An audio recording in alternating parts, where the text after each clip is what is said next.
Hello and welcome back to Anastasia Speaks, where sacred spaces are created to heal the invisible scars and build communities of love whilst illuminating the magic of you through soul integration.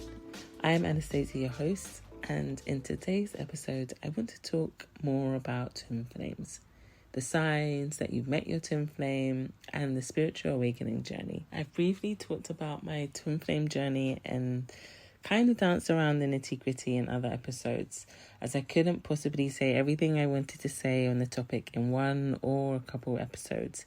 It's a whole series on its own, which is why I wrote a poetry book detailing everything. I'll also be putting a second book out there to help others navigate relationship intensity, transformation, healing and growth whilst in relationships. But for now, go over and listen to all my solo episodes prior to this one. As I mentioned in my last episode, twin flames were created by God, Source, the divine, to anchor unconditional love onto the planet and to help humanity's consciousness elevate. That is their joint mission and purpose. The individuals, however, will also have their own individualistic missions in regards to how they serve out in the world. Each twin will usually be quite privy on what each other's solo mission is. So before I get into the meat and bones of the signs, I will tell you that twin flames aren't created to feed the ego, to be romanticized, or to fit into boxes of agenda outside of spiritual evolution, unconditional love, and union. The souls of twin flames exist on higher planes of existence and meet on astral planes between the 7th and 12th dimension. Twin flames have existed since the beginning of creation, and this is why they have been written throughout the ages. The terminologies have changed, but the messages of unity and the ladder or path of spiritual evolution is the same, as is the ascension. Some of the world's greatest teachers have another individual who is depicted or documented as an integral, pivotal part of their identity or journey, spiritually entangled and intertwined within their path on a quantum, physical, emotional, and spiritual level. These historic or famous twin flames would be spoken about as being one's confidant, greatest teacher, disciple, mentor, partner, or truest friend on the deepest level one can attain on this human level. Quoted as being inseparable at the best of times, and yet like seeing, hearing one another in each other, not just from themselves, but others who interact with them or knew them also. Almost from nowhere, with no reason or purpose to have initially met, if not for divine intervention, fate, and destiny. It would be catalytic and create quite the otherworldly, earthly exchange. With that, here are the 9 signs that you've met your twin flame. Number 1, there's a deep understanding and subconscious awareness of a significant part of you that exists. A part of you that you can't quite figure out or feel like you've found yet. There's an awakening period of this, and it feels like grief, mourning, but it's a deep soul yearning. This may come in waves and build, or one wave at a time. This then sets off a chain reaction once questions are asked, of searching, and what I like to call the soul call. This leads to another chain reaction of serendipitous divine events. I remember crying so hard and not really knowing why, apart from feeling these feelings of grief and mourning. And yes, for me, that led to connecting with my twin flame the same night. I don't know if that happens for everyone, that instantaneously, once asking, but that's what happened for me. And it felt like I cried for a couple hours, but I couldn't tell you, I have no idea. It just felt like it was me, myself, the night sky and the moon, to be honest. And I go into obviously much more detail in my book. But to be honest, the feeling was like niggling for me and was there in waves. So I remember the night before feeling this sadness, this somber feeling. And again, the next night, but it was kind of like, but why? I don't get it. Like, why am I feeling this way? what is it? Like, what don't I know? You know? And yeah, that just being a catalyst for everything. Yeah. Number 2, you have an unexplainable, deep understanding of the other person when you meet them, and vice versa. Knowing all of this immediately when you first meet or connect. And with that, there's this undeniable magnetism accompanied with feelings of unconditional acceptance. It's as though you are naked to them, and they are to you. There is no hiding behind anything. I mean, facades, clothes, lies, words, nothing. It is all bare.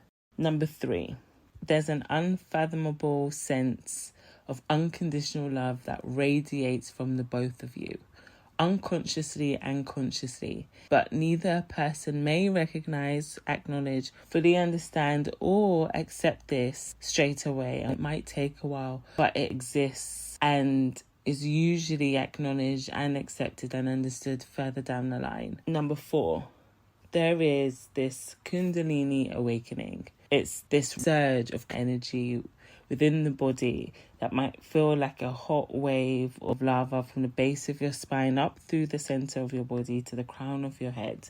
It is intense, really intense. It's instant and usually happens as soon as you meet or connect with your twin.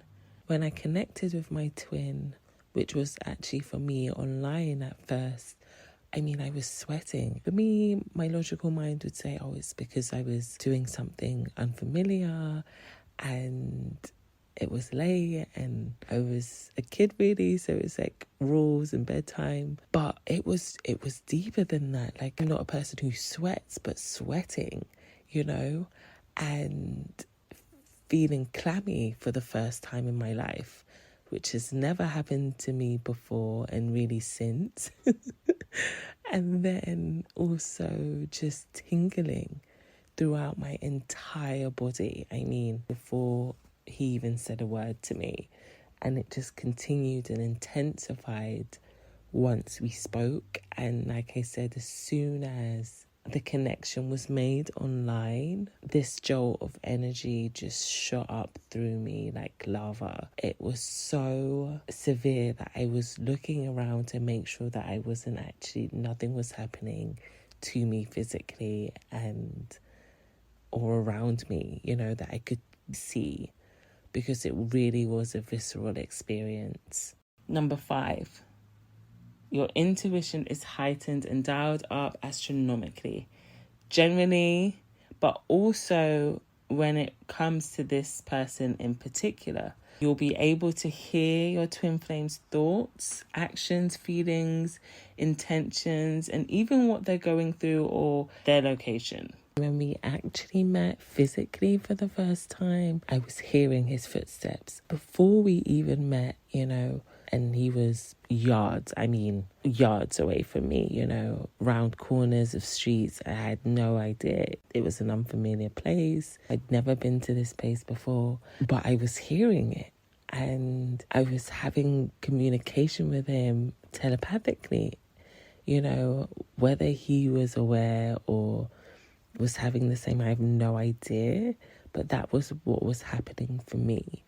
And I remember just feeling like I was floating the whole time, the whole day, and before we even met, and it being the most beautiful day I've ever seen in my life. The brightest, bluest skies, the fluffiest white clouds, and just everything was shimmering. Everything seemed to also kind of slow down at the same time.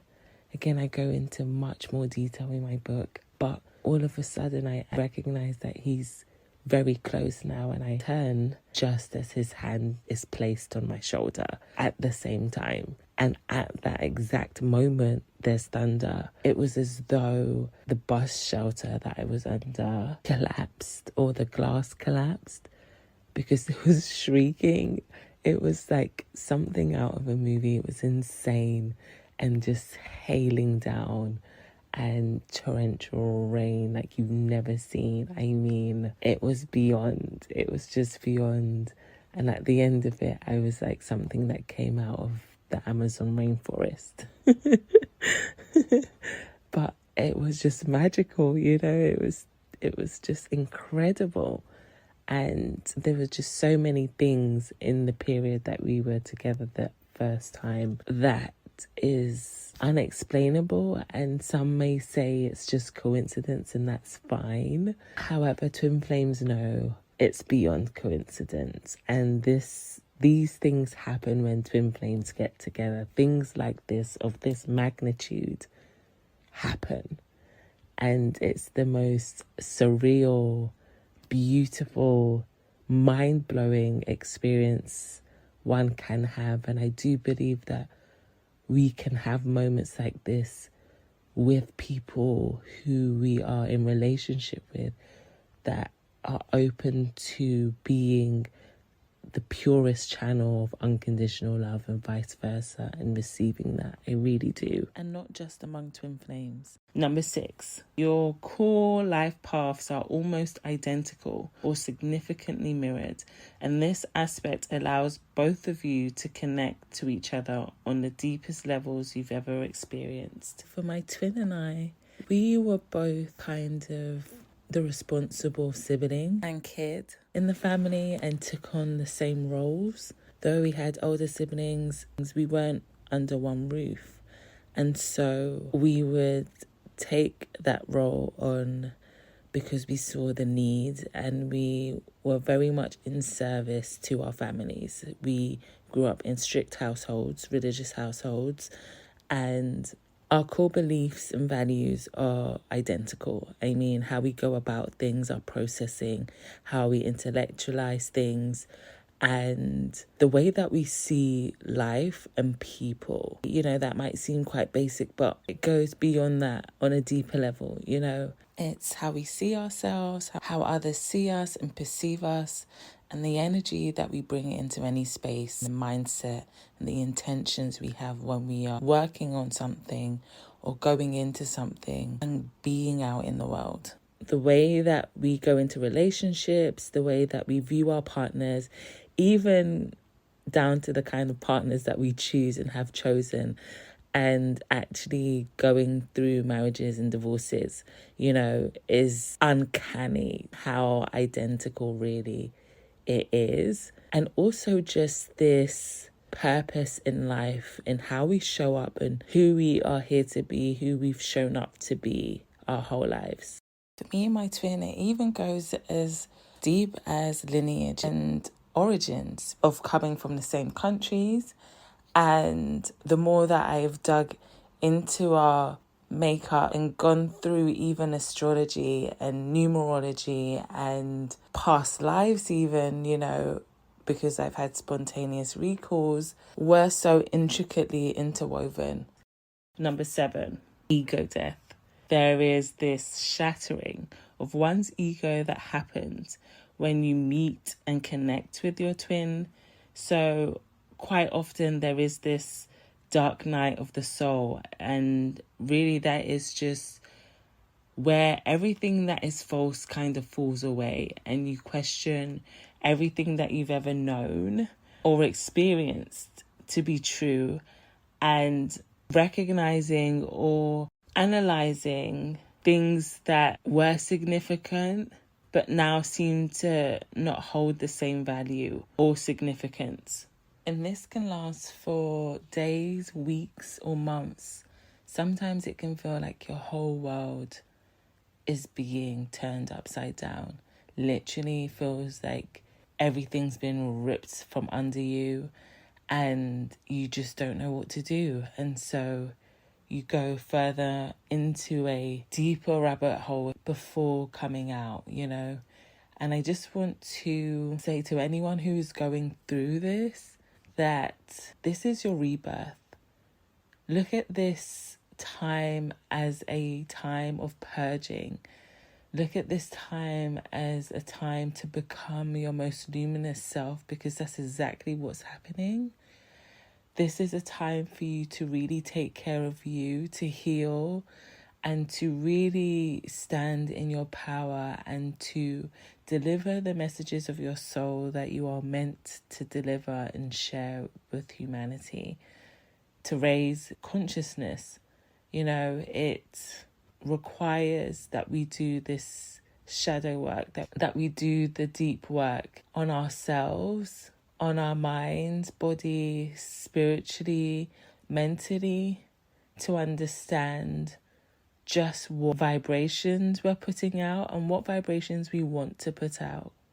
Number 8, you'll experience intense periods of challenges, growth and healing due to the catalytic unraveling that happens when you connect. The realization or recognition of your shadows, the versions of yourself that are operating from fear, which creates problems and requires you to transcend, elevate and upgrade the programs, beliefs, ideologies and behaviors that do not serve you, your union or the greater good of humanity.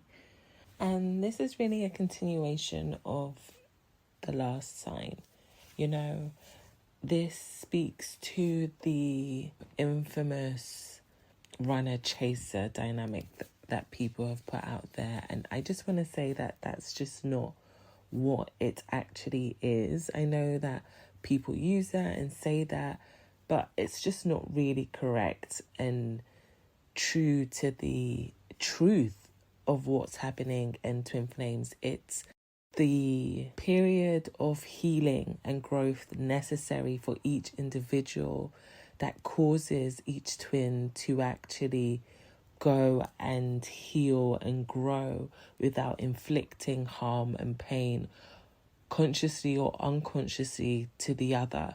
Now, this happens from a core, deep soul level, or comes from, I should say, a deep soul level of not creating more karma, not wanting to harm the other, and being able to separate really until they can come together and be together in a space where you grow and can grow together in harmony and balance and in beneficial ways, rather than it just being conflict, negative, and not really beneficial, as beneficial as it could be when they're both off individually healing, growing, understanding, etc. Because again, they're never separate. They share energetic blueprint. So, there is no real separation. And when one twin grows, the other grows,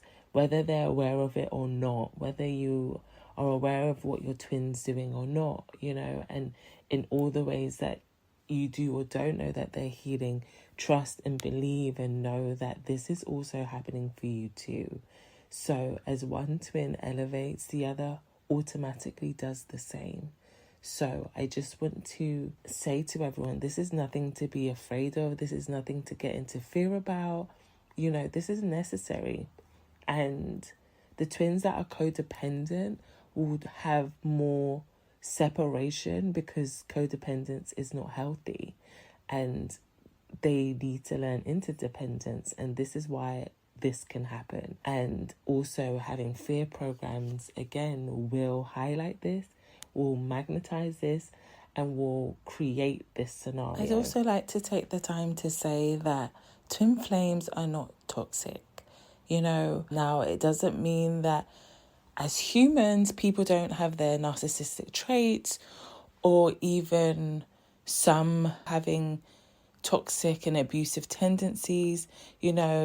As humans, that's got nothing to do with twin flames. Twin flames aren't inherently toxic or abusive. So I have heard people say I'm in an abusive relationship with my twin flame, and I'm not the person or the woman who will tell people their experience or shut down people's experience or try to invalidate a person's experience by any means. However, when it comes to twin flames, there is just such a different level of understanding and frequency that I have thankfully been gifted and channeled and understand.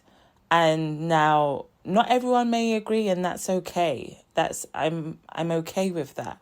I just have to put this out there because I made a promise to myself, and that was to come here and do the mission, which is to help demystify the false information about twin flames and to help people become their most luminous selves, to help people integrate with their soul more in every day, to be more joyous, to be more loving, to love louder. And your twin flame will do that. Your twin flame will definitely do that, but it will not be at a detriment or cost to your well-being, to your health.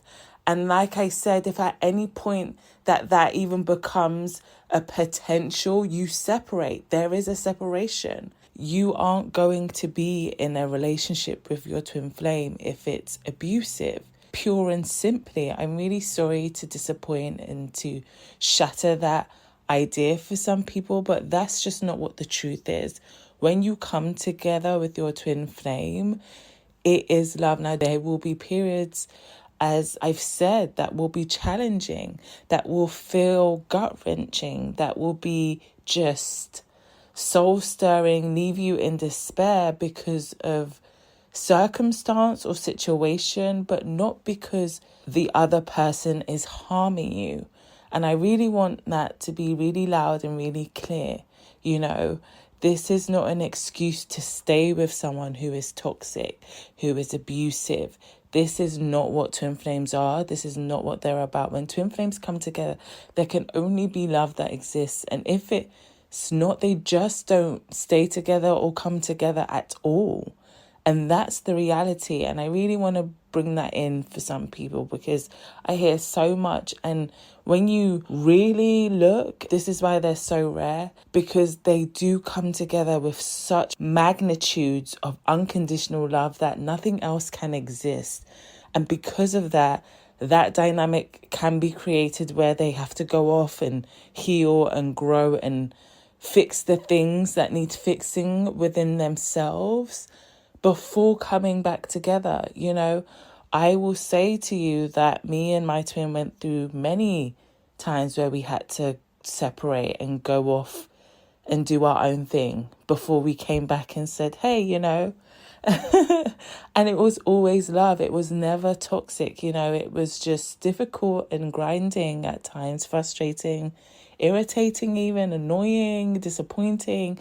I mean, all the human emotions one goes through in any relationship, but nowhere to the extent or even close to what I've heard, seen, and have people really label. And I just want to get that absolutely clear. I just need that to really land. I know it might ruffle some feathers, so please just bear with me and really take some inventory on your situation. If you are aware of someone who's also going through the same thing or going through this or speaking to what I'm sharing with you today, please send them this podcast and tell them that they are not alone. Number 9, last but not least, you experience a oneness when you're together with your twin.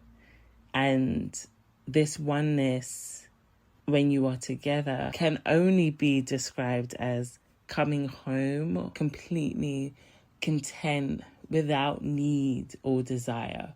You are just at peace, experiencing divine oneness and merging and bliss. And this will go beyond the physical realm. You will experience this in astral planes, and when you're deep in meditation, when you're asleep, when you are just about waking up, so you are in that theta state. And again, just as you go to sleep or when you're really relaxed and you are kind of conscious, but you have again gone into that trance-like state. And you will experience this all the time in different ways, at random times, any time. This will continue and be this way always.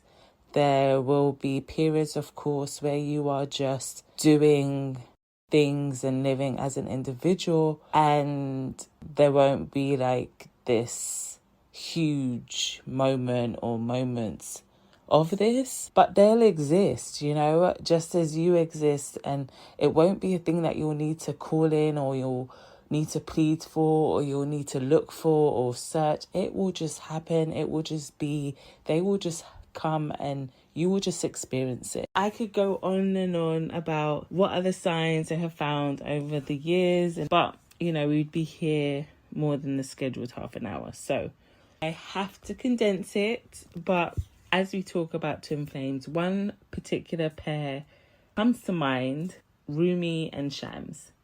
Now, Rumi is probably one of the most celebrated and quoted poets of all time.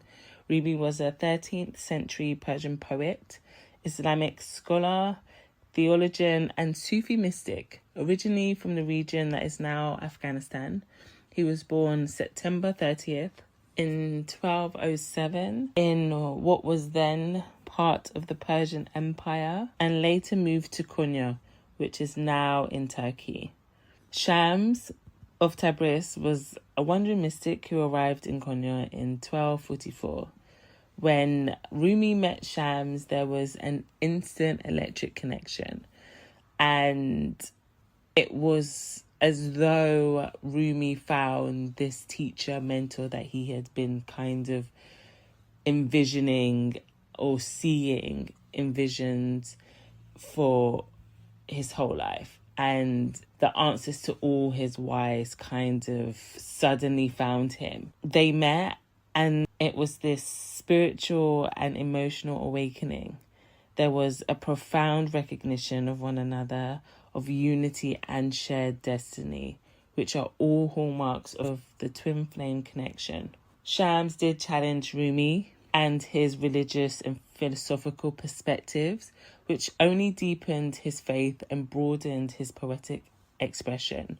Through their intellectual and spiritual mentorship relationship, Rumi underwent an inner transformation that turned him from just a respected religious scholar into a passionate poet. He started writing poetry, and his verses overflowed with themes of love, ecstasy, and longing for the divine. And this ecstatic love, all of which again is reflective of the soul-stirring and transformative union of the twin flame journey. Their relationship faced intense hardships, definitive of Sham's disappearances, with the added judgments and pressures of society creating periods of abrupt and painful separation for Rumi. Yeah, through Rumi's writings, you can see and feel the transcendent nature of their union, the universal truths of love, and the true merging of souls, true of twin flames. Rumi's poetry and philosophical writings have had a profound impact on the Sufi tradition and gained popularity throughout the world for their profound insight into the human soul, along with universal oneness and divine love. I would like to share with you some of my favorite Rumi quotes that clearly depict the twin flames journey. The minute I heard my first love story, I started looking for you, not knowing how blind that was. Lovers don't finally meet somewhere. They're in each other all along. I quote this in my debut book, The Empath Her Twin Flame, because it so perfectly and beautifully articulates the phenomena that twin flames go through before they meet, and this knowingness, this divine, fated meet, and it feeling divinely guided. It truly is and does feel like this miraculous moment, because there was no other way they could have met. And when I think back to how me and my twin flame met, there could have been no other way. And it's just unimaginable, from following instructions from my soul my higher self, to immediately then being able to connect with my twin flame through that. It's kind of like, what are the odds, you know? What are the odds? And what if I never did it that day? We haven't met in any other way. And this is 20 years later, if not for being intentional. So, you know, it goes to show the power of not only our intuition, but just how magnetized twin flames really are. And it's not just a, you know, happen chance thing. So with that, I'd like to share the second quote, which I'll also read in conjunction with the third quote, because I think they just go together. Lovers find secret places inside this violent world where they make transactions with beauty. And the third states, this is love. To fly toward a secret sky, to cause 100 veils to fall each moment. First to let go of life, finally to take a step without feet. These quotes speak to the ways in which twin flames will communicate and meet on astral planes and higher dimensional realms. It's another unexplainable experience that occurs between twin flames. You know, for so long, even in my book, you'll get to hear and read where I state, you know, I only but have to think about my twin and then question something. It could be anything, you know, once, twice, and then the next time I'll get an answer. Physically, you know, through some form of communication, or we'll meet on the astral planes and I'll get it that way. And without fail, it happens. Like, before I've even actually physically asked, or without even physically asking said thing to my twin. And this is true for twin flames. You only but have to think it, you know, and it's already communicated telepathically, energetically, spiritually. Because you are merged, it's as though you speak directly and have this direct speakerphone to your twin flame. And again, it's just, you know, the most beautiful experience and interaction one can have when you are fully accepted and unconditionally loved, and you know that you are home and welcomed to say how you feel, to ask any question without judgment, without fear, and there will be an answer or some sort of understanding. And with that, I shall share the last quote, and I'll try not to get too emotional or cry through it, because every time I read it, I just am always so moved. You and I have spoken all these words, but as for the way we have to go, words are no preparation. There is no getting ready other than grace. My love, you and I are together in this business with God. Whew, I feel like I need to read that again. I'm going to read that again for you guys. You and I have spoken all these words, but as for the way we have to go, words are no preparation. There is no getting ready other than grace. My love, you and I are together in this business with God. I had to read it again because it's so deep and it's so simple also, and you might miss it, you know. There are no words. There are no words that truly can depict twin flames and can depict the sentiment that is being stated in this quote, the feeling, the reality, the endless potentiality and possibilities of outcomes within twin flames and their journey. It will humble you in ways inconceivable to most, at the most inconvenient and yet perfect of timings. You know, there is this unshakable understanding. And like I was saying earlier, complete acceptance of your twin's divinity and being divinely put together by God, you know, and it's that knowing, it's that deep, deep soul knowing. It is unshakable, you know, so the noise of opinions, rules, public notoriety, religion, societal programming or conditioning doesn't get in the way or move you in any way regarding the knowingness or love between you and your twin.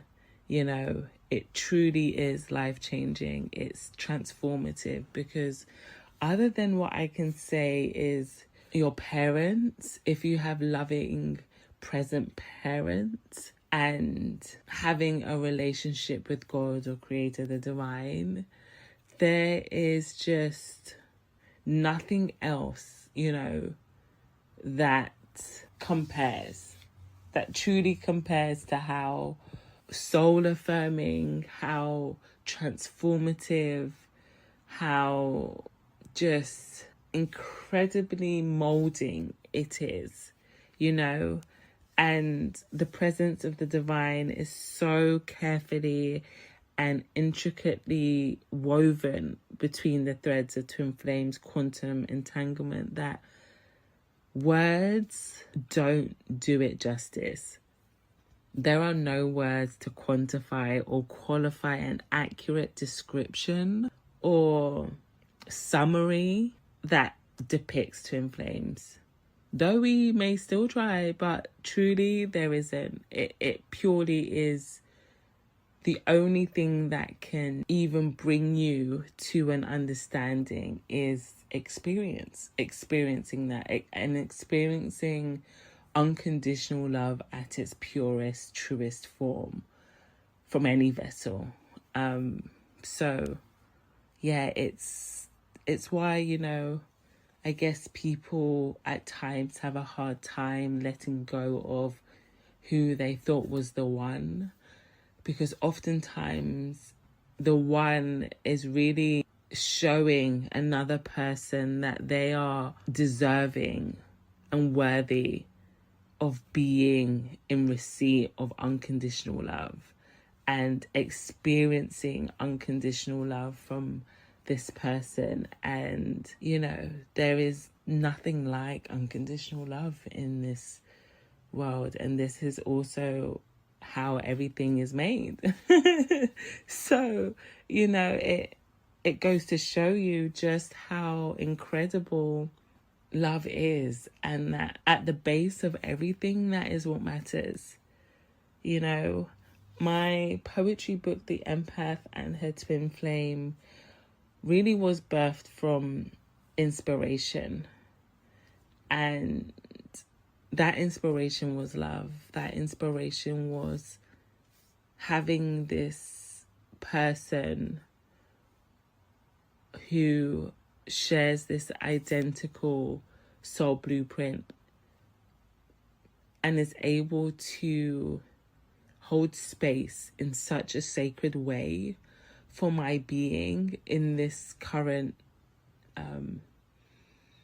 timeline, you know, dimension and reality. And though, you know, that too had its growth spurts and adjustments when there were painful periods of separation, longing and yearning, but those all kind of dissipated and were transmuted once I understood its true purpose, which was healing on all levels and growth, you know. So writing my debut book was a token of my love to my twin flame and a reminder, if you like, to humanity that love is what matters. And for twin flames to really wake up and remember their true calling, their joint mission, which is allowing love to be the loudest call and the loudest message to heal, grow, evolve, and transform. We're now at the part of the show where I give you some affirmations to repeat throughout the week to integrate what you've listened to today and help you unlock the parts of yourself you've closed off to love due to fear or opinions of what others think, say, or believe.